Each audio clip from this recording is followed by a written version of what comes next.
আল্লাহ রাসূল সাল্লাল্লাহু আলাইহি ওয়া আলিহি ওয়াসাল্লাম ইরশাদ করলেন, ওয়া ইন্নাল মুনাফিকা ইদা মারাদা, যখন মুনাফিক অসুস্থ হয়, তুম্মা ওফিয়া, এরপর তাকে সুস্থতা দেওয়া হয়, কানা কাল বাঈর, তবে সে ওই উটের ন্যায় হয়ে যায়,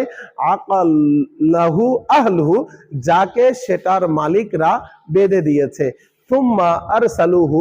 এরপর তাকে খুলে দিল, ফালাম ইয়াদরি লিমা আকলুহু, সেটা জানে না তাকে কেনই বা বাধা হয়েছে, ওয়ালাম ইয়াদরি আরসালুহু, এবং সেটা জানে না তাকে কেনই বা খুলে দেওয়া হয়েছে। মিরআতুল মানাজিহ ফি শারহি মিশকাতুল মাসাবিহ গ্রন্থকার বলেন,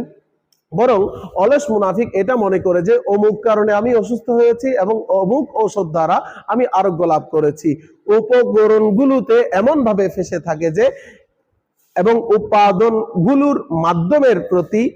এতটাই মত্ত থাকে যে তার সৃষ্টিকর্তার প্রতি কোনো দৃষ্টি যায় না, তাওবাও করে না, নিজের পাপ কাজের জন্য দুশ্চিন্তাগ্রস্ত হয় না।